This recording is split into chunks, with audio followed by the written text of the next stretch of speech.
berjalan ke Bapa, kami habiskan dan menaikkan ibadah. Biar absen walaupun hanya dalam satu nama Yesus Kristus namanya ya Allah besar. Terima kasih Tuhan, terima kasih Yesus.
ditinggikan di atas pujian. Dari dalam tubuh hatiku, ku sujud dan berterima kasih. Terpujilah Tuhan Yesus.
Dalam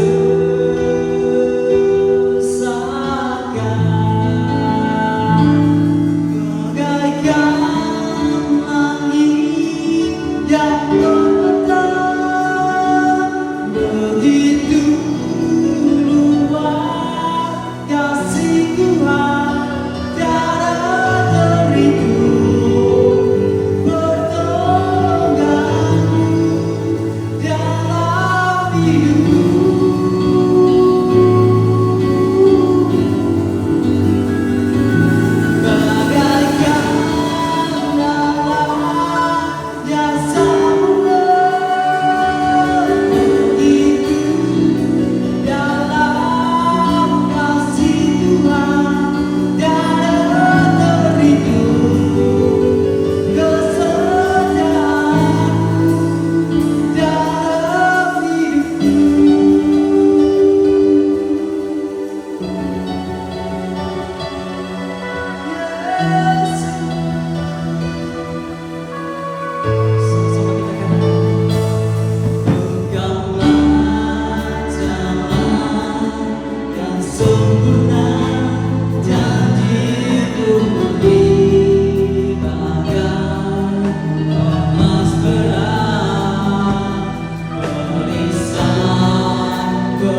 bagaimana kebaikan Tuhan terhadap kami.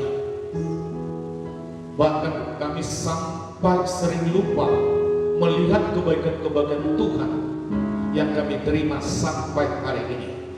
Dan kami bersyukur melalui firman Allah akan terus kami disadarkan bahwa kebenaran firman Allah yang menjadikan kami sampai hari ini. Terima kasih Bapak, kami siap menerima firman Tuhan pada saat ini. Mari sama-sama katakan amin. Jadi semuanya katakan amin. Tepuk tangan untuk Tuhan. Yes, saya persilakan duduk. Shalom. Baik, sukacita dari surga tetap ada buat kita semuanya. Jemaat kita masih banyak liburan dan kita bersyukur mereka semuanya sehat, panjang umur, dan Tuhan akan kembalikan ke Kuala Kurun ini semuanya dalam keadaan sehat. Amin. Baik, kita harus tetap memandang Tuhan. Katakan amin. Maka iman itu selalu dimulai daripada iman yang disebut dengan biji sesawi. Ya, jadi melihat semua hal ini kita harus memiliki iman biji sesawi. Kita masuk lagi dalam tuntunan firman Allah, yaitu bagian yang kedua. Bagian yang pertama minggu yang lalu sudah kita dengar, dan apabila Bapak dan Ibu belum mendengarnya bisa dibuka di YouTube Beva Kuala Kurun ya. Ini bagian yang kedua, yaitu win the battle of the mind. Sekali lagi, win the battle of the mind. Perhatikan, menangkan pertempuran dalam pikiran. Katakan amin. Jadi musuh kita yang sesungguhnya itu bukan iblis. Iblis itu sudah kalah. Perhatikan, iblis itu sudah Tuhan lucuti di kayu salib. Sebenarnya peperanganmu tiap hari itu pikiranmu. Bisa dipahami? Bukan orang lain, bukan juga iblis, tetapi pikiranmu. Maka melalui firman Allah pada saat ini, Bapak dan Ibu dan saya harus jadi pemenang di dalam pertempuran cara berpikir. Jadi setiap hari kita itu bertempur dengan cara berpikir. Apa yang kau lihat hari ini, apa yang kau dengar hari ini, itu biasanya nanti mengubah cara berpikirmu. Nah sekarang keputusanmu, cara berpikirmu untuk melihat itu semua dengan intelektualmu atau dengan kebenaran firman. Maka segala sesuatu kalau kita bisa melihat, menilai apa yang terjadi dalam peperangan ini, pikiran kita ini, maka yang sempurna itu kalau semuanya diletakkan atas dasar firman Allah. Katakan amin. Maka colek kanan kiri katakan, menangkan pertempuran dalam pikiranmu. Halo? Itu sebenarnya masalah. Itu setiap hari, bukan setiap tahun, tapi setiap saat. Kita datang di sini saja, itu pertempuran pikiran. Ya, apalagi kalau datang pagi, itu hujan, itu pertempuran. Lanjut pakai selimut atau lipat selimut, bergegas untuk masuk ibadah. Perhatikan, ibadah online itu sebenarnya itu hanya alternatif waktu menghadapi masa COVID. Tapi ibadah online hari ini itu menjadi sasaran utama untuk orang-orang tanda kutip mungkin kecewa terhadap gereja, mungkin kecewa terhadap para pendetanya, mungkin kecewa terhadap sesama jemaat, dan mereka berpikir ibadah online adalah ibadah yang tepat. Sebenarnya itu sudah bergeser. Maka segala sesuatu yang bergeser itu harus dirubah dengan cara berpikir dulu. Katakan amin. Yuk kita baca Roma 14. Yuk, Roma 14 ayat kedua. Yuk sama-sama. Satu, katakan, janganlah kamu menjadi serupa dengan dunia ini, tetapi berubah oleh pembaharuan budimu, sehingga kamu dapat membedakan manakah kehendak Allah, apa yang baik, yang berkenan kepada Allah, dan yang sempurna. Perhatikan, Kalau orang melihat hidup ini sekarang sesuai dengan keinginan hatinya, sesuai dengan cara berpikirnya, maka hari ini bisa dikatakan semua orang di luar Yesus kalau mereka berbuat baik pasti selamat. Sepertinya benar, tapi itu salah. Keselamatan itu hanya di dalam Yesus. Di luar Yesus tidak ada keselamatan. Tapi cara berpikir hari ini, orang yang berbuat baik di luar Yesus pun bisa selamat. Perhatikan, sekarang sudah mulai banyak bergeser. Ya, gereja kita tidak menganut seperti itu. Gereja kita hanya menganut bahwa keselamatan itu hanya di dalam Yesus. Di luar Yesus tidak ada keselamatan. Mau kita dibilang sombong, mau kita dibilangin sok rohani, tidak. Ini kebenaran firman. Katakan amin. Maka orang di dalam Yesus, orang di luar Yesus, kalau beranjak dengan berbuat baik, semua orang juga bisa berbuat baik. Bahkan orang di luar Yesus pun berbuat baiknya bisa 2 kali 3 kali lipat dibandingkan kita. Tapi keselamatan tidak ditentukan karena perbuatan baiknya. Keselamatan itu karena perbuatan Yesus disalib. Katakan amin. Perbuatan Yesus disalib. Maka lihat lagi terjemahan yang lain. Yuk kita baca bersama-sama 1, 2, 3. Dan janganlah menjadi serupa dengan zaman ini, tetapi biarlah kamu diubah oleh pembaharuan pikiran, agar kamu membuktikan apa itu kehendak Elohim yang baik, yang berkenan, dan yang sempurna. Jadi Bapak dan Ibu, minggu yang lalu saya mengatakan bahwa di kitab Amsal, cara berpikir di dalam roh itu tidak mulai dari pikiran, tapi di hati. Ya, jadi cara berpikir yang sehat itu, cara berpikir yang baik itu, cara berpikir yang benar itu di kitab Amsal mengatakan itu dimulai dari hati. Setelah dalam hati ini itu sehat, maka cara berpikirmu pun akan mengalir menjadi sehat. Setelah sudah mengalir pikiran, maka apa yang keluar dari mulut kita pun itu menjadi kalimat-kalimat yang sehat. Amin. Minggu yang lalu saya sudah mengatakan ilmu pasti itu pakai otak. 1 tambah 1 sama dengan 2. Tapi spirit roh tidak seperti itu. 5 roti 2 ikan, sisa 12 bakul. Perhatikan. Kalau ilmu eksakta itu yang dipakai otak. Ya, jadi tidak ada ceritanya, percaya saja bahwa 1 tambah 1 sama dengan 2. Percaya saja 1 tambah 1 sama dengan 3. Perhatikan, banyak kehidupan kita di depan ini yang kita lakukan hanya ilmu eksakta, ilmu pasti. Padahal itu yang bermain adalah otak. Padahal dalam kehidupan kita sehari-hari, sering sekali sebenarnya ilmu di otak itu tidak sampai di dalam aplikasi. Ambil contoh saja, kalau Bapak dan Ibu melihat uang yang masuk tiap bulan dengan uang pengeluaran sepertinya tidak seimbang. Kebanyakan uang untuk keluar, uang masuknya sedikit.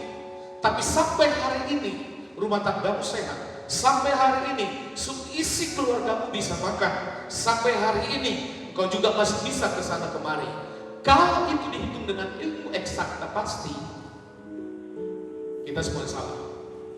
Tapi kalau dilihat itu semua dari pekerjaan roh di dalam hatimu, itu yang membuat engkau selalu bersyukur sama Tuhan. Ternyata ilmu pasti itu hanya setara otak manusia. Katakan amin. Maka cara berpikirmu hari ini bukan di otak, tapi di hati. Untuk menghadapi hidup ini, cara berpikir kita itu justru di roh, di hati, bukan di otak. Perhatikan. Tapi kalau siapa di antara kita ini yang usahanya berdagang, itu harus main ilmu otak. 1 porsi 40.000. Jangan mengatakan 1 porsi bisa dikatakan 10.000. Ilmu eksakta Bapak dan pasti rugi. Tetapi menjalani kehidupan ini, perbuatan orang kepada kita itu tidak bisa ilmu eksakta, tapi harus hati. Katakan amin. Ayat 3, yuk ayat 3. 1 dan 3, ayat 3. 1 dan 3. Berdasarkan kasih karunia yang dianugerahkan kepadaku, aku berkata kepada setiap orang di antara kamu, janganlah kamu memikirkan hal-hal yang lebih tinggi daripada yang patut kamu pikirkan. Tetapi hendaklah kamu berpikir begitu rupa sehingga kamu menguasai diri menurut ukuran iman. Perhatikan, menurut ukuran iman, bukan menurut kekuatan, bukan menurut posisi, bukan menurut apa yang kau punya hari ini, tetapi menurut ukuran iman. Lanjut, yang dikaruniakan Allah kepada kamu masing-masing. Perhatikan, Allah begitu baik hati kepada kita sehingga Dia memilih kita di dalam pelayanannya. Kalau ilmu eksak yang kau pakai untuk melayani Tuhan di tempat ini, itu yang membuat Bapak dan Ibu itu pasti kecewa. Tetapi melayani Tuhan ini harus kita membuat satu kebenaran bahwa itu kehormatan dari Tuhan buat kita. Itulah nanti akan membuatmu, saya sebagai gembala tidak akan kecewa, Bapak dan Ibu melayani Tuhan bersama-sama di tempat ini tidak akan pernah kecewa, sesama jemaat pun tidak akan pernah kecewa. Karena apa? Engkau bisa melihat itu semua peristiwa yang ada terjadi hari ini, itu dilihat semua dari kacamata lahir dari hati. Amin. Maka janganlah kita menganggap dirimu lebih tinggi dari yang sebenarnya.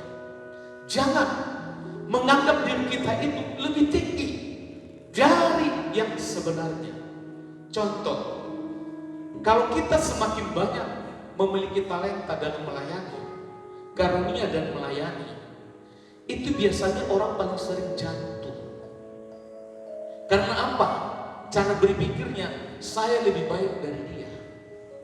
Perhatikan, biasanya orang sering sekali mundur dari apapun, termasuk dari pelayanan, karena cara memandang dia kepada orang lain, dia yang lebih baik. Sehingga semua yang ada di sekitar dia itu di bawah dia. Jadi kalau orang itu tidak sesuai dengan hatinya, hanya dua kemungkinan: dia menjadi troublemaker di tempat ini, atau dia keluar. Perhatikan.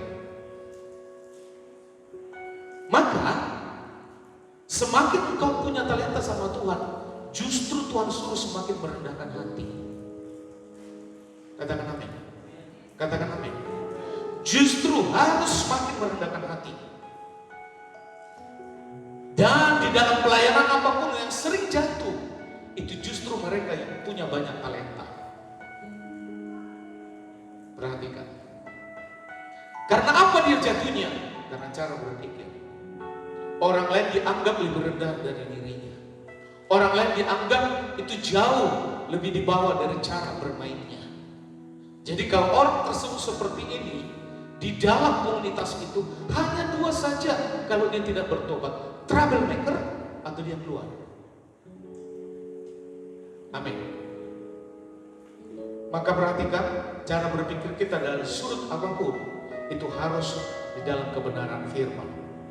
Maka dikatakan, tetapi pikirkanlah tentang pengetahuan dan kemampuan khusus yang diberikan Tuhan kepadamu dengan jujur dan rendah hati. Bapak dan Ibu bisa bermain gitar, misalnya bermain gitar, itu pikirkan dengan jujur. Arti pikirkan dengan jujur itu yang membuat engkau dengan rendah hati. Berpikir jujur itu berkata apa? Ini Tuhan semua karena dari engkau. Itu jujur. Amin. Maka cara berpikir kita di dalam itu perlu latihan. Perlu latihan terus. Tetapi penempatan kita di tempat ini, kita harus jujur. Kita harus mengatakan kepada Tuhan, saya jujur, semua kami ada di sini itu karena Tuhan. Itu berbicara cara berpikir dengan rendah hati. Amin. Maka sesuai dengan keyakinanmu tentang pemberian Tuhan itu, hari ini kita tetapkan bahwa semua apa yang kau punya hari ini adalah pemberian dari Tuhan, oh sangat dahsyat hidupmu. Dahsyat hidupmu, engkau tetap dalam kategori jujur dan rendah hati. Karena apa? Setiap kita yang bersatu dengan Kristus merupakan anggota tubuh Kristus. Perhatikan, setiap kita yang ada di sini hanya satu labelnya, kita sudah bersatu karena Kristus. Kita bisa berbeda dari suku yang lain, kita bisa berbeda dari bahasa yang lain, kita bisa berbeda dari latar belakang ekonomi, kita bisa berbeda dari latar belakang pendidikan. Tapi hari ini kita harus jawab dengan jujur bahwa semuanya kita bersatu hari ini itu karena kita satu tubuh Kristus. Kalau satu tubuh Kristus, berarti tidak ada yang menonjolkan diri. Semuanya berfungsi. Amin. Maka dalam tubuh Kristus itu, Alkitab mencatat digambarkan seperti tubuh manusia. Apa yang bisa dilakukan oleh jari-jari ini, itu tubuh yang lain tidak bisa lakukan.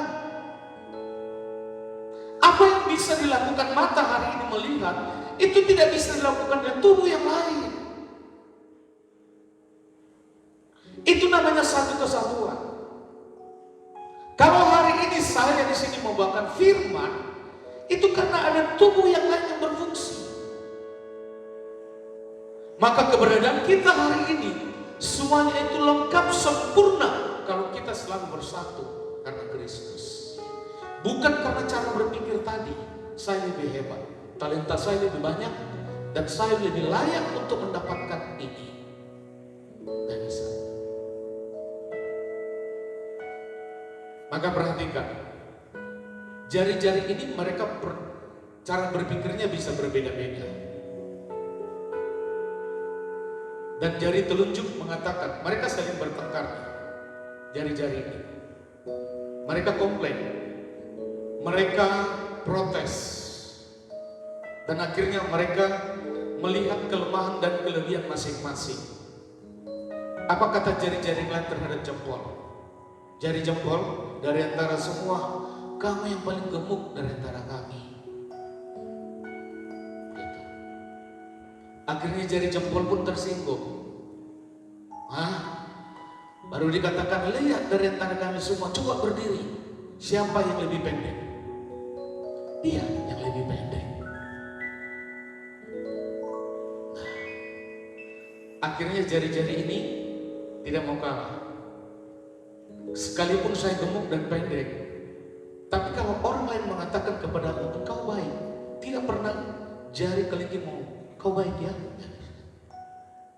engkau hebat ya, tapi apa yang maju, kau hebat. Amin. Kau hebat. Coba kalau saya katakan kepada Bang Ferdinand, kau hebat, saya yakin dia tersinggung. Oh boy, ini kau hebat.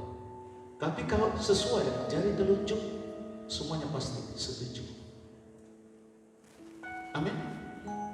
Kalau saya bilang sama Pak Stevi, engkau luar biasa Pak Stevi, saya buat begini, tidak bisa. Makanya sering tampil di televisi RCTI, oke. Nggak pernah RCTI, oke, nggak pernah. Akhirnya jari telunjuk ngomong, wah kalau begitu saya juga punya kelebihan. Pertanyaan, apa nama bulan Agustus? Apa nama bulan Januari? Pasti langsung maju naik ke atas adalah jari telunjuk. Saya bisa. Coba kalau katakan, saya bisa sama ibu gurunya. Oh ini perkara ini, selesai belajar perkara. Tapi saya bisa. Saya selalu dikatakan, siapa paling hebat? Nomor 1. Siapa yang paling cantik? Nomor 1. Siapa yang paling luar biasa? Nomor 1. Akhirnya jari telunjuk juga bingung, apa ya kelebihan saya? Akhirnya jari telunjuk juga ngomong kepada jari yang lain, coba kita berdiri dong, berdiri semua. Dan antara berdiri nih, saya paling tinggi, kata jari telunjuk. Saya paling tinggi. Akhirnya jari kelingking, jari apa nih? Jari manis ya. Jari manis juga ngomong, apa kelebihan saya? Akhirnya jari manis ngomong begini, dari antara semua tempat cincin, tempat permata, tempat apa emas, itu tempatnya di jari saya. Gak pernah itu di jari jempol, apalagi jari telunjuk, tapi jari manis. Akhirnya tersinggung lah, ini tinggal satu-satunya. Akhirnya apa yang terjadi? Jari apa ini? Kelingking. Apa yang mengatakan? Waduh, dari antara semua saya berkecil, tapi perhatikan, ada kelebihan saya. Kalau saudara-saudara sedang ngupil, ini yang masuk. Nggak ada di jempol yang masuk. Nah perhatikan, satu tubuh, tapi fungsinya semua masing-masing. Katakan amin. Maka cara berpikir kita hari ini, siapapun yang melayani, kita semuanya sama. Kita bersatu dalam tubuh Kristus. Katakan amin. Itu yang membuat nanti meminimalkan konflik yang terjadi di mana-mana. Karena apa? Kita sadar, kita harus jujur bahwa semua yang kita punya hari ini dari Tuhan. Maka perhatikan, begitu juga dengan kita. Biarpun banyak, tetapi setiap kita merupakan anggota dari satu tubuh, yaitu tubuh Kristus. Jadi setiap kita saling berkaitan satu sama lain.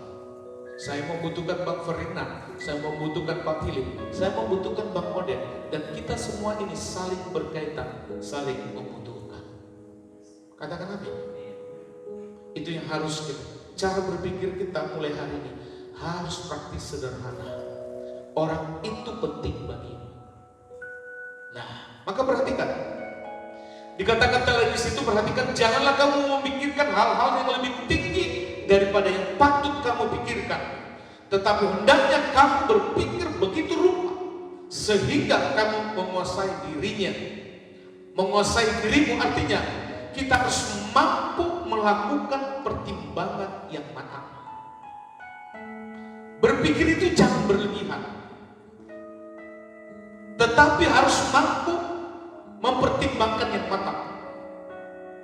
Kita diharuskan mampu melakukan suatu pertimbangan yang matang menurut ukuran iman.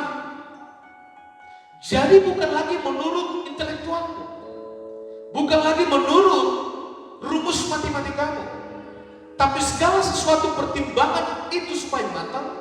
Ternyata tolak ukurnya itu adalah imanmu. Amin.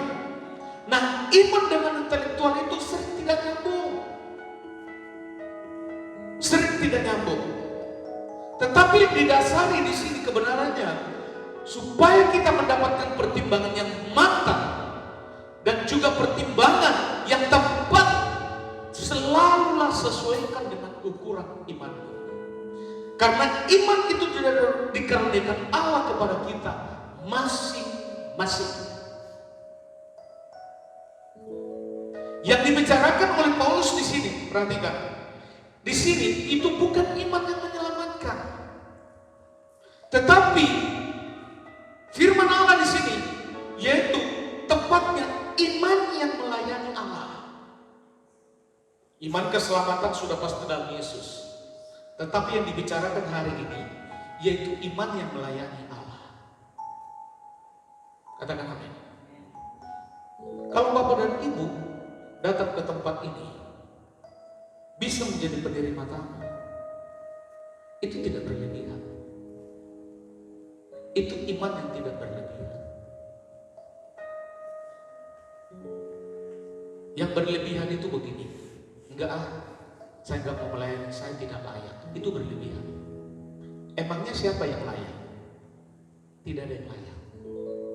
Iman yang diajar kepada kita ini semua hari ini, kita layak karena Tuhan. Katakan amin. Jadi iman itu pertimbangannya tepat.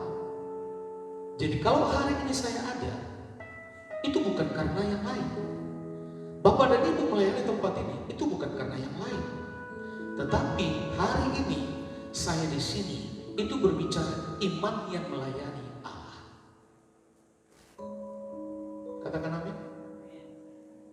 Maka lihat Matius, yuk kita baca bersama-sama. 1 dan 3. Ia berkata kepada mereka, karena kamu kurang percaya. Sebab aku berkata kepadamu, sesungguhnya sekiranya kamu mempunyai iman sebesar biji sesawi saja, kamu dapat berkata kepada gunung ini, pindah dari tempat ini ke sana, maka gunung ini akan pindah, dan takkan ada yang mustahil bagimu. Perhatikan, iman. Di situ tadi ada penekanan kurang percaya. Kurang percaya berarti tidak ada iman. Perhatikan, percaya itu 100%. Jadi 99,9% itu tidak percaya. Itu tetap kurang percaya. Nah 110% itu bukan iman. Itu biasanya sudah masuk rumusan matematika. Iman itu 100%. 100% itu berarti percaya. Ya. Maka Yesus membuat perumpamaan di sini apa? Biji sesawi. Perhatikan, biji sesawi adalah biji yang sangat kecil jika dibandingkan dengan biji tanaman lainnya. Perhatikan, ukurannya biji sesawi itu hanya sebesar 1 milimeter.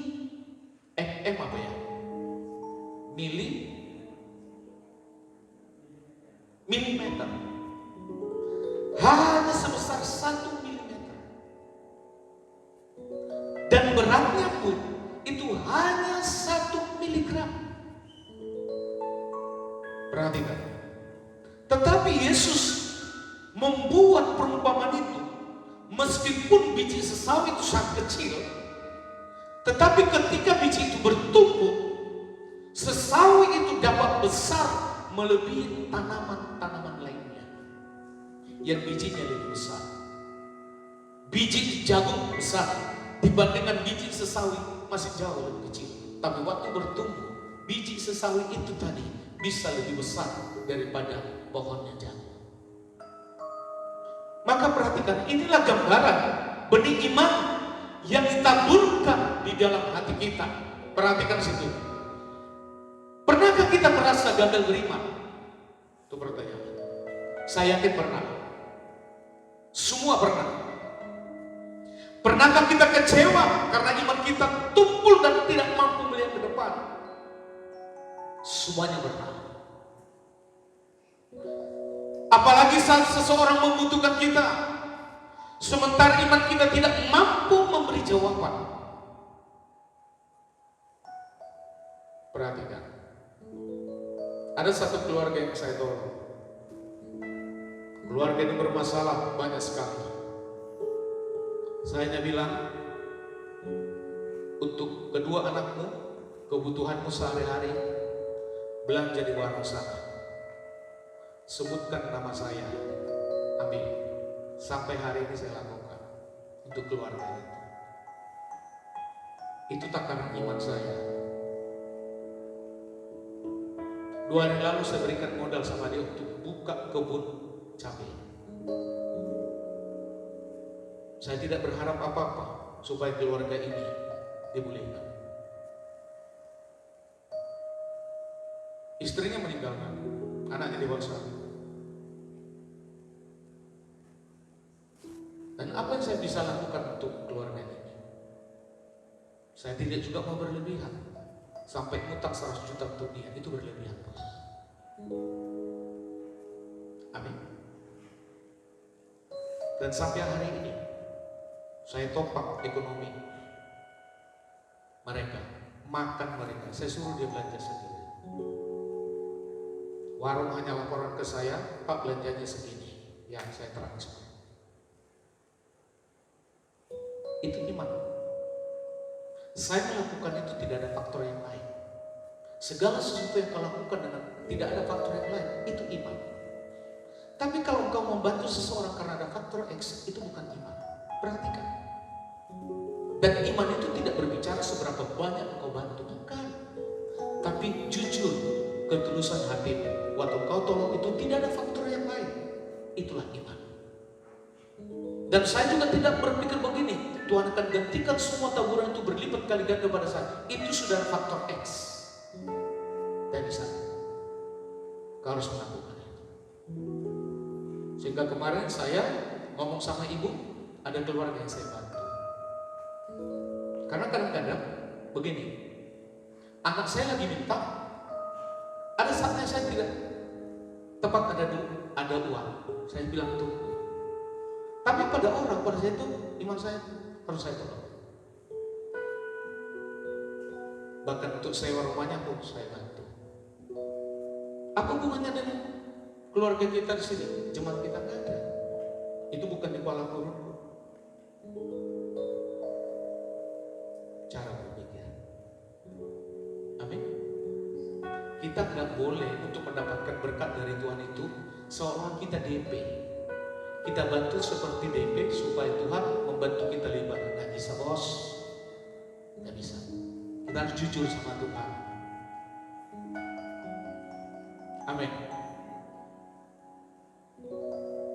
Dan saya akan percaya apa yang kita butuhkan di gereja ini itu tidak terlalu sulit Tuhan berikan. Jendela ini semuanya teralis ini kalau berbicara banyak duitnya.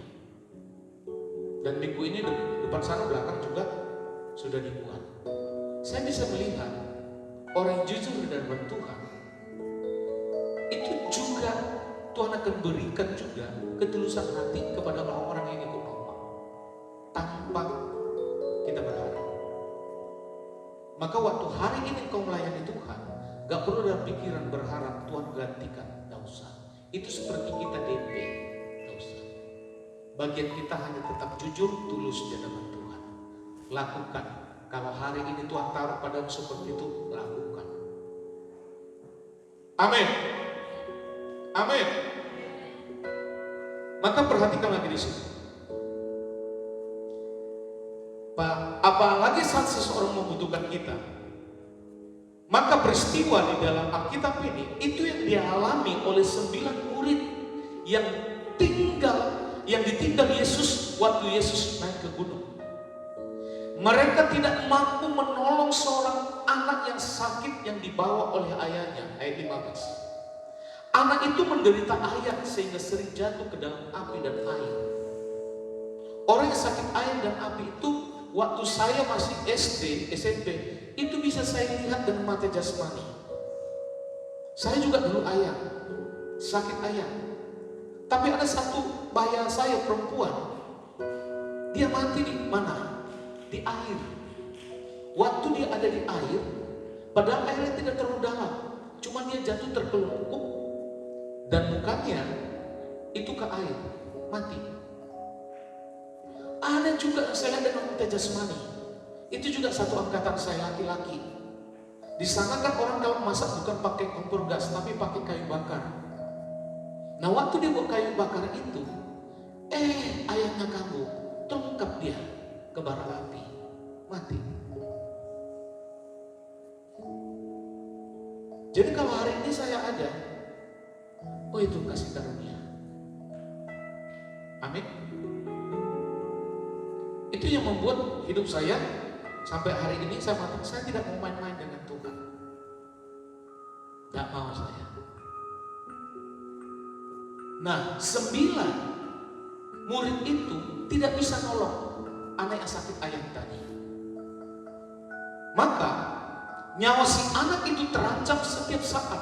Maka satu-satunya harapan bagi si ayah hanyalah Yesus. Maka ketika Yesus turun dari gunung, si ayah itu segera membawa anaknya kepada Yesus. Lalu Yesus segera menghardik setan yang menguasai anak itu. Sehingga ketika itu juga setan itu keluar dan sembuhlah anak itu. Apa yang gagal dilakukan oleh murid-murid ternyata begitu mudah dan cepat dilakukan oleh Yesus Karena Yesus berkuasa menyembuhkan segala penyakit. Maksud saya, tidak perlu kau punya harapan kepada imam, kepada gembala. Harapanmu satu-satunya hanya Yesus. Saya yang berdiri di sini tetap punya batasan, tetapi Yesus yang kau punya dan saya punya tidak punya batas. Itu yang membuat kita tidak ada lagi hamba Tuhan gembala itu dikarismakan. Engkau harus punya karisma satu-satunya hanya Yesus. Amin. Apa yang tidak bisa dilakukan oleh manusia, engkau harus selalu fokus kepada Tuhan. Waktu kau fokus kepada Tuhan, bukan berarti posisi kita saat itu cara berpikir, saya mau Tuhan ini, saya mau Tuhan ini, saya mau Tuhan ini. Jangan pernah datang kepada Tuhan karena ada faktor yang lain, tapi kau datang kepada Tuhan dengan tulus. Dengan tulus. Makanya gereja kita selalu menekankan, sekalipun dengan cara kita ngomong bicara itu terbatas, tapi di saat engkau terus mencari relasi dengan Tuhan melalui pujian penyembahanmu, sering sekali apa yang kau tidak omongkan itu ternyata besoknya Tuhan sudah jawab. Itu Tuhan yang kita punya. Katakan amin. Semakin saya terus berdoa supaya epilepsi saya itu sembuh ternyata tidak sembuh. Saat itu saya semakin rajin melayani, ternyata tidak sembuh. Saat itu juga saya membersihkan gereja, ternyata tidak sembuh. Ternyata saya lakukan itu semua karena ada faktor X ingin sembuh, dan itu bukan iman. Itu harus kita rubah, itu bukan iman. Segala sesuatu yang ada faktor X tadi, termasuk untuk bawa keuntungan padamu, itu tidak iman. Iman itu harus tulus sama Tuhan, tidak faktor yang lain. Bisakah kita menyampaikan sesuatu kepada Tuhan? Bisa.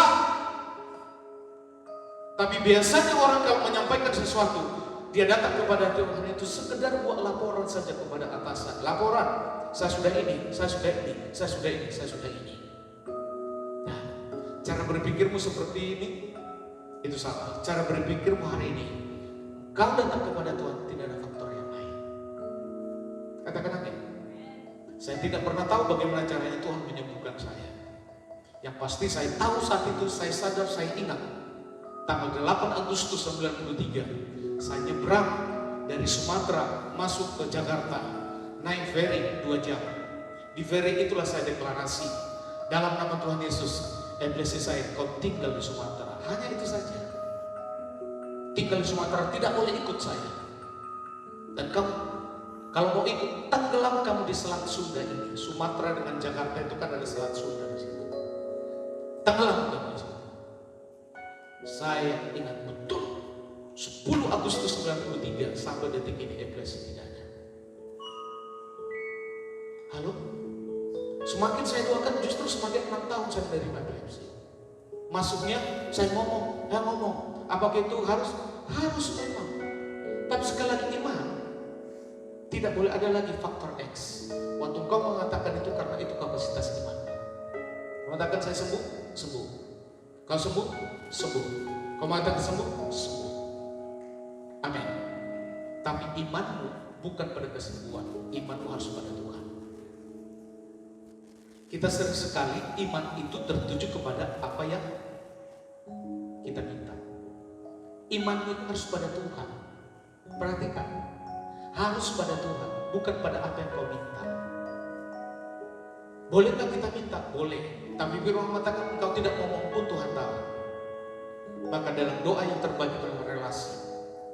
Semakin banyak kau menyembah Tuhan, semakin kau merendahkan hati sama Tuhan. Itu menurut saya yang terbaik.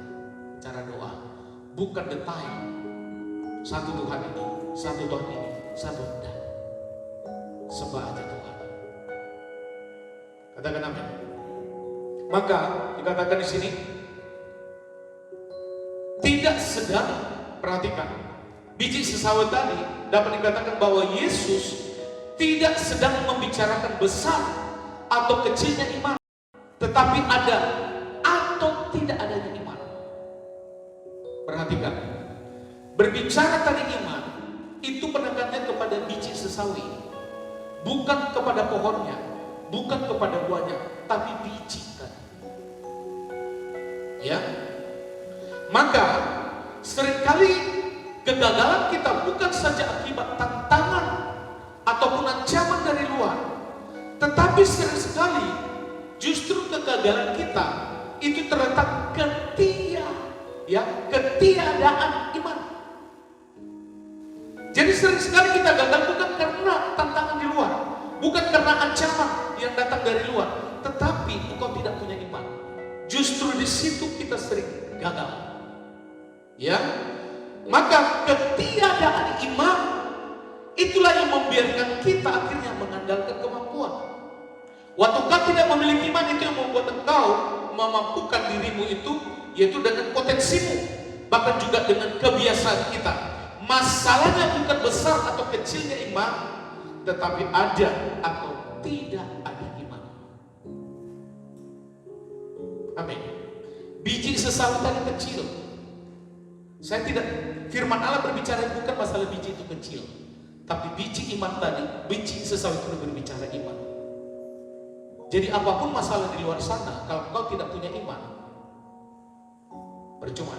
Berarti tidak ada biji sesawi di situ. Biji sesawi berbicara apa tadi? Ada atau tidak ada iman. Kalau kau punya iman, apapun bisa selesai. Karena iman itu sendiri adalah Yesus. Amin. Iman itu bukan dirimu. Perhatikan. Iman itu bukan dirimu. Iman itu bukan perkaramu. Iman itu bukan dijawab atau tidak dijawab. Tapi iman yang sesungguhnya itu adalah Yesus. Maka berpikirlah mulai dari titik minimal supaya ketakutan kita tidak berlebihan. Perhatikan. Saat banyak orang meninggalkan kita, saat mungkin banyak pelayanan meninggalkan kita, pemain musik meninggalkan kita, WL banyak meninggalkan kita, banyak mengundurkan diri dengan alasan masing-masing. Akhirnya kalau berpikir yang bukan dari titik minimal, saya akan berpikir begini, bagaimana nanti jadinya ibadah? Itu bukan berpikir titik terendah. Bagaimana nanti ibadah selanjutnya? Bagaimana nanti jemaat ini bertambah atau tidak? Itu biasanya cara berpikir dimulai bukan dari titik minimal, tapi justru titik yang maksimal. Itu yang buat kau takut. Jadi iman itu diajari, mengajari kita supaya mulai berpikir dari titik minimal. Amin. Kalau tadi saya berpikir dengan berlebihan, maka yang muncul dalam hidup saya adalah ketakutan.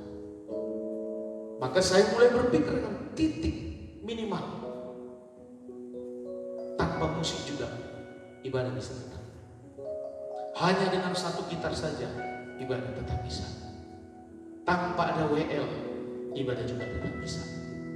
Itu titik minimal. Itu yang membuat akhirnya kita tidak takut. Amin. Semua kita itu punya perkara, punya masalah. Masalah rumah tangga, masalah pekerjaan, masalah yang lain. Belajarlah dari titik minimal. Karena biji sesawi juga dari minimal. Supaya ketakutanmu tidak berlebihan. Amin. Pernah sebelum Natal, tiba-tiba bertubi-tubi datang begini. Dan salah satunya anak saya itu pulang dari satu perumahan mengantarkan teman. Ini kasusnya berturut-turut sebelum Natal. Anak saya itu tabrak tiang listrik. Tabrak tiang listrik.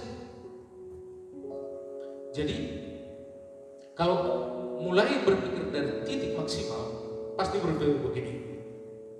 Bagaimana cara bayar mobil itu nanti? Bagaimana nanti perumahan itu menuntut saya? Berapa duit yang harus saya keluarkan untuk menyelesaikan itu. Karena tiang listrik ditabrak, bos, berarti lampunya juga pada jatuh semua, tiangnya juga pada bengkok semua. Berpikir maksimal, dari mana duit? Tapi saat itu saya belajar, saya berpikir, nah kamu baik, sehat, sehat, sudah. Itu berpikir titik minimal. Anak saya sehat, apa yang terluka? Dia bilang hanya dadanya ini saja terbentur kepada setir mobil. Ya sudah, yang sehat. Ke depan, ya sudah kita hadapi lagi. Tapi waktu saya tahu dia sehat, itu membuat saya tidak takut. Halo, kita hanya lapor Tuhan, banyak kebutuhan, sudah itu aja. Dan saya tidak pernah buat pengumuman kan, buat kolektor persembahan tambahan karena saya butuh uang, pernah? Untuk menyelesaikan mobil supaya dicat karena pelot semua, depan itu pelot. Sehingga dalam hal itu orang perumahan membuat sesuatu sedikit masalah, saya bilang saya akan bayar, saya akan ini, saya minta lampunya juga, nomor serinya saya ganti semua. Tapi diputar karena mereka mau nilai nominal. Kalau begini saya bilang saya perkarakan saja.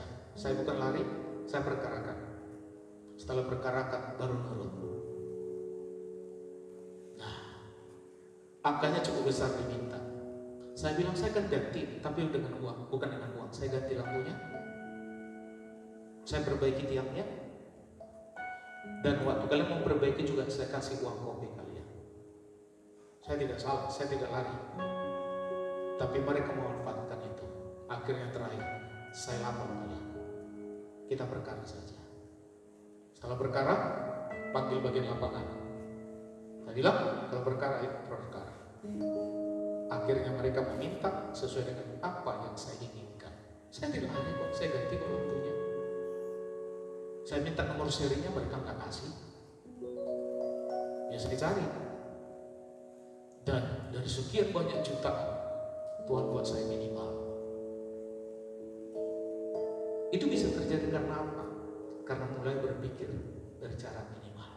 Anak saya sehat. Sudah, yang lain Tuhan akan tambah-tambahkan. Katakan amin. Maka dalam hidup dan pelayanan tidak berbicara berapa banyak ikut serta kita, tapi ditentukan Anda berjalan dengan siapa. Coba lanjut. Banyak. Yuk kita baca bersama-sama. Dalam hidup dan pelayanan tidak berbicara berapa banyak yang ikut serta saudara, tapi ditentukan saudara berjalan dengan siapa. Amin. Maka di situ dikatakan pembaruan budi, artinya pembaruan pikiran. Ibadah sejati pasti akan menghasilkan pola pikir yang serasi dengan kebenaran Allah. Ibadah yang benar harus dilakukan dalam roh yang telah dibaharui Tuhan dan diwujudkan dalam persembahan totalitas hidup baginya. Maka kebenaran hidup yang sesuai dengan tingkat pengertian tentang kebenaran firman Tuhan, maka semua kebenaran hidup kita ini landasannya kebenaran firman. Itulah hidup yang Tuhan inginkan. Agar apa? Agar supaya kita semua memancar dalam hidup ini. Maka Kristen tidak boleh hidup yang kompromi dengan dunia yang jahat ini. Katakan amin. Lanjut Roma 1, 2, 3. Hendaklah kamu selalu sepikir dalam hidupmu bersama. Janganlah kamu memikirkan perkara-perkara yang tinggi, tetapi arahkanlah dirimu kepada perkara-perkara yang sederhana. Janganlah menganggap dirimu pandai. Pertama, lihat ayat 16. Jangan ada orang tinggi hati. Orang tinggi hati itu cara berpikirnya itu akan rusak. Sesungguhnya perintah ini tadi itu berakar dalam teologi yang diuraikan dalam Roma pasal 1-11. Menurut surat Roma, kita tidak dapat membenarkan diri kita. Tetapi kita mengalami semua karena kemurahan Tuhan Allah. Tidak ada seorang pun di antara kita itu tidak boleh membenarkan diri. Tetapi hari ini kita mendasari bahwa semua hidup kita itu semua karena kemurahan Tuhan Allah. Sikap tinggi hati itu bertentang dengan sikap hati Tuhan.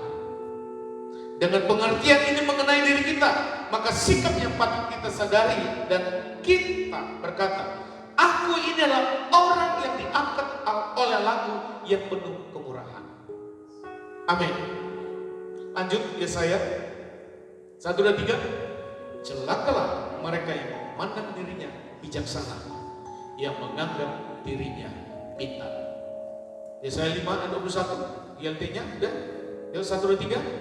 Celakalah mereka yang bijak menurut pandangannya sendiri dan menjadi bijaksana di hadapan wajah mereka sendiri.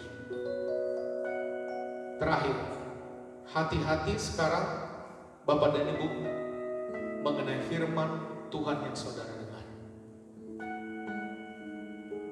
Apakah pembicara itu menyampaikan ajarannya menurut pandangan firman atau pandangannya sendiri?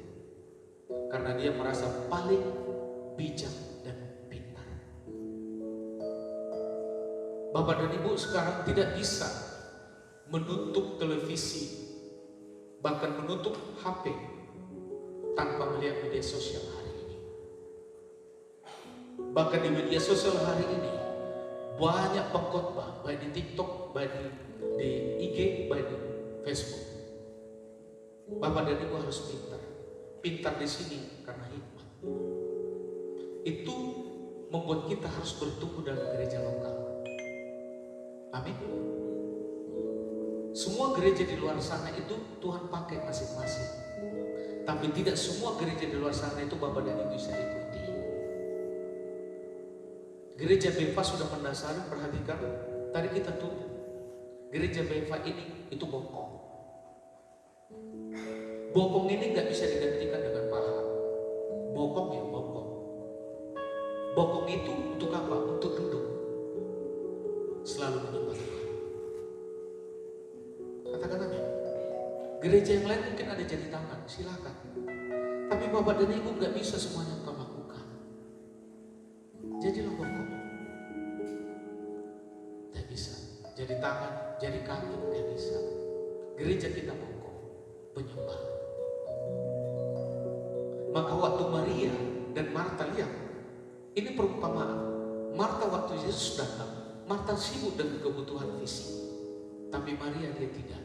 Dia duduk, bokongnya duduk, pantatnya duduk untuk menerima firman. Amin. Maka gereja kita sulit untuk membuat yang aneh-aneh. Bahkan sulit juga membuat ibadah yang mengikuti zaman sekarang, itu sulit. Karena bagian kita adalah pantat, bokong tadi. Bagian hanya menyembah Tuhan saja. Nasi A sudah mengatakan bahwa kasih itu, selama dia memiliki kasih, saya tidak percaya punya Tuhan, orang itu baik, tapi dimasukin ke neraka. Itu sudah pengertiannya sendiri. Itu sudah seperti bijaknya sendiri. Tidak bisa. Semua tolak ukur kebenaran firman. Katakan amin. Kalau orang mengatakan sekarang Kristen progresif, kalau saya mengatakan itu bukan. Itu sudah ada tahun 1920 juga sudah ada. Terus berkembang lagi 1969 juga sudah. Terus 1974 juga sudah. 80 juga sudah. Itu perkembangan. Dan dari dulu itu sudah ada. Sebenarnya itu pidana. Menggeser. Supaya cara berpikirnya itu menjadi pluralisme. Kalau pluralisme mengajar, semua agama itu benar. Semua agama itu baik. Kita bukan pluralisme. Kalau pluralisme dipakai untuk semua agama itu benar. Di semua lingkungan itu benar. Tapi di hadapan Tuhan tidak pluralisme. Yesus sebagai Tuhan Juru Selamat satu-satunya. Gak ada tempat yang lain. Amin. Untuk mempersatukan semua agama di Indonesia ini memang butuh dasarnya pluralisme. maka pluralisme itu salah satu bentuknya. Maka Pancasila itu, Ketuhanan Yang Maha Esa itu dasarnya juga karena pluralisme. Tapi kita bukan pluralisme. Nah, orang selalu berpikir pluralisme ini baik, tapi tentang keselamatan tidak berbicara baik, tapi perbuatan Tuhan padamu. Amin. Hanya digeser-geser sekarang. Peminatnya sangat banyak, termasuk anak-anak muda. Itu jutaan. Nanti kita nanti akan diklarifikasi lagi supaya penontonnya juga banyak lagi. Itu model-model sekarang. Hidup dan hidup saya tidak boleh diatur itu, tapi adalah kebenaran. Amin. Kita semua bangkit berdiri. Haleluya Tuhan. Haleluya Tuhan. Yesusku. Naik satu dong.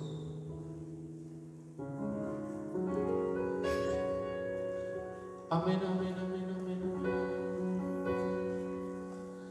Engkaulah jalan yang sempurna, janji-Mu murni, bagai emas perak, perisai perlindungan, keselamatan.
Kasih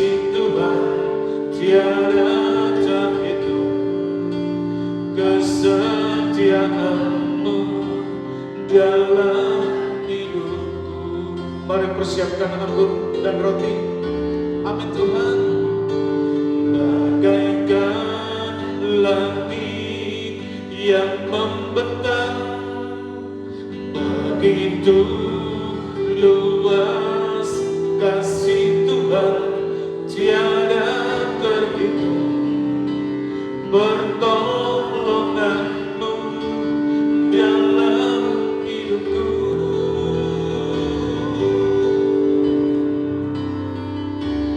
Bagaikan dalamnya samudra, begitu dalam kasih Tuhan, tiada terhitung. Kesetiaan-Mu dalam hidupku. Sekali lagi katakan, bagaikan, amin Tuhan, yeah. Bagaikan langit yang membentang, begitu luas kasih Tuhan, tiada terhitung. Pertolongan-Mu dalam hidupku.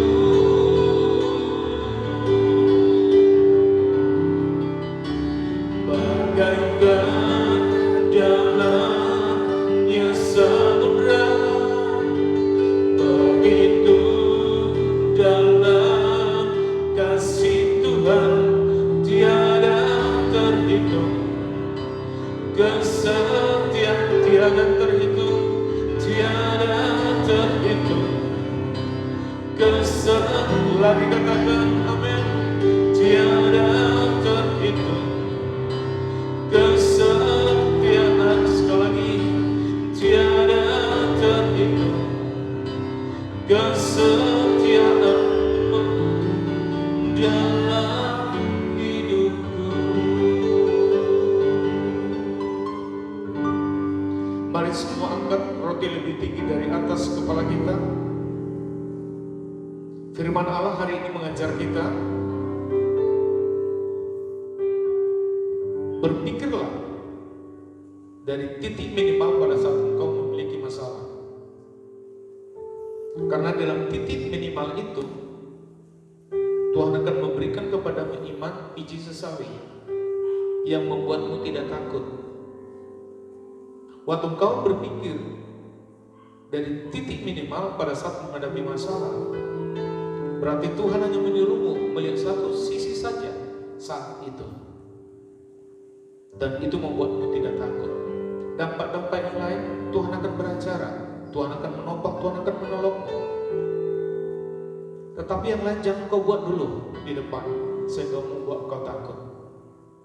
Di saat engkau ada masalah, perhatikan, kau akan selalu diingatkan Tuhan dari iman minimal, iman biji sesawi. Yang lain akan mengikuti, yang lain akan Tuhan selesaikan bersama dengan iman yang kau miliki tadi. Hari ini kami bisa melihat bahwa Yesus pun melakukan. Waktu ada tantangan, sebelum Yesus masuk ke kayu salib, iblis menyerang, iblis mau menjatuhkan. Tapi apa kata Yesus? Bapa, biarlah semua kehendak-Mu yang jadi, bukan kehendak saya. Itu titik minimal. Yesus hanya fokus kepada perbuatan Bapaknya padanya. Itulah yang membuat dia tidak takut untuk masuk ke kayu salib. Dia menerima itu. Dan dia mengatakan, biarlah kehendak Bapa yang jadi, bukan kehendak-Ku. Semua kita punya taman Getsemani. Semua kita punya masalah. Semua kita punya tantangan. Belajarlah seperti yang Yesus ajarkan dari titik minimal.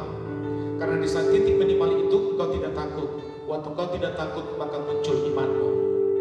Maka iman dari titik biji sesawi tadi akan kau hadapi perkara-perkara yang besar tadi. Kau pasti pemenang, dan kau lebih dari pemenang. Haleluya Tuhan. Bagaikan langit yang membentang, begitu luas kasih Tuhan tiada terhitung, pertolonganmu dalam hidupku.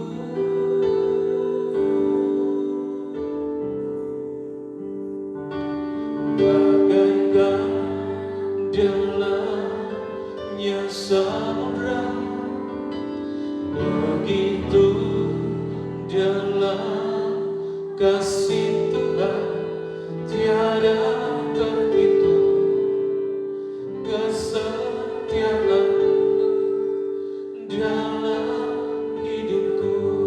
Lagi katakan dengan imanmu, amin Tuhan, yes Tuhan.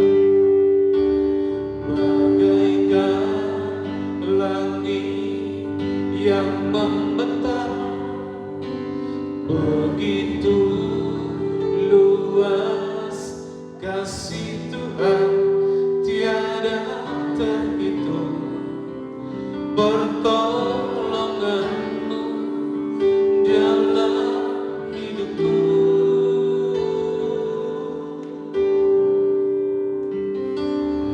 Bagaikan dalamnya samudra, begitu dalam kasih Tuhan tiada terhitung, kesetiaanmu dalam hidupku.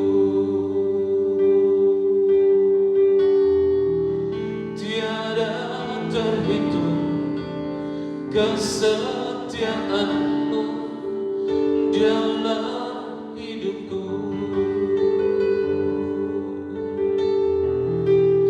Tiada terhitung, kesetiaanmu dalam hidupku. Sampai hari ini dan sampai selama-lamanya, Yesus tetap setia pada kita. Hidupnya, tubuhnya, darahnya diberikan padamu dan pada saya, apalagi yang lain. Kalau keselamatan itu Tuhan sudah sediakan berikan padamu, dan semua karena perbuatan Yesus di kayu salib, Bapa dan Ibu dan saya lah orang-orang yang paling berbahagia di bumi ini. Maka tubuh Kristus yang sudah tercabik-cabik ini, waktu kau memakannya, kau bersatu dengan tubuh Kristus yang sempurna, tubuh yang kekal. Dan bila Bapa dan percaya, mari kau makan di dalam nama Tuhan Yesus.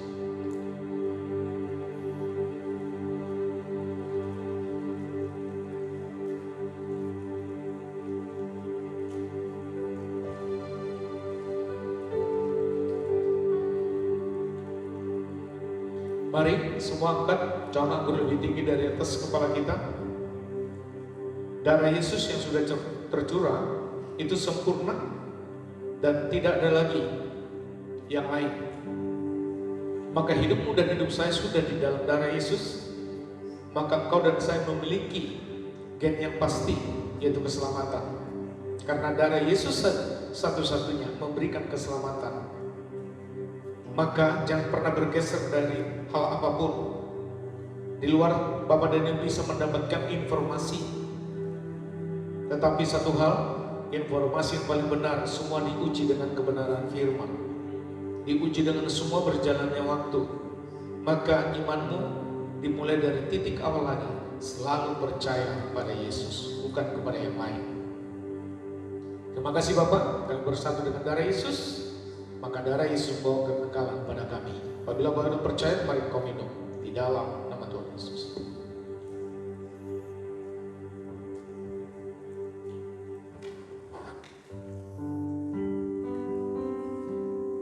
Haleluya. Kami sangat bersyukur Bapak atas firman Allah pada saat ini.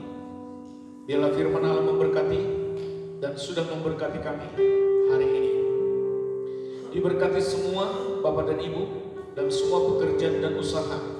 Anak-anakmu diberkati dimanapun mereka berada. Perlindungan penjagaan Tuhan pada mereka semuanya aman. Safety mereka adalah kasih karunia. Maka siapapun yang menjatuhkan anak-anakmu, yang mencelakai anak-anakmu, Tuhan akan bentengi dengan yang terbaik. Bapak dan Ibu juga, suami diberkati, istri juga diberkati, bahkan semua orang-orang dekatmu juga diberkati, dilindungi oleh Tuhan, dijaga oleh Tuhan. Terima kasih Bapak, terima kasih. Hari ini kami diajar firman Tuhan lagi untuk memiliki iman biji sesawi. Dan kami tahu pada saat kami terus melakukan itu, maka perkara-perkara besar pun akan Tuhan tambah-tambahkan kepada kami. Terpujilah nama Tuhan Yesus. Kami berdoa dan bersyukur, dan hari ini kami menerima berkat dari Tuhan. Dan sebentar kami juga memberikan persembahan, taburan, persembahan, pembangunan, persekutuan, ucapan syukur. Apapun yang Tuhan taruh hari ini, Tuhan membalas berlipat kali ganda. Mari semua katakan di hadapan Tuhan. Tuhan memberkati kau dan melindungi kau. Tuhan menyinari kau dengan wajahnya dan memberi kau kasih karunia. Tuhan menghadapkan wajahnya kepadamu dan memberi kau damai sejahtera. Kasih dari Allah Bapa di surga yang berlimpah-limpah, cinta kasih dari Yesus Kristus, dan pimpinan dari Roh Kudus yang memimpinmu hari ini sampai Maranatha, Tuhan Yesus datang kedua kalinya. Semua yang percaya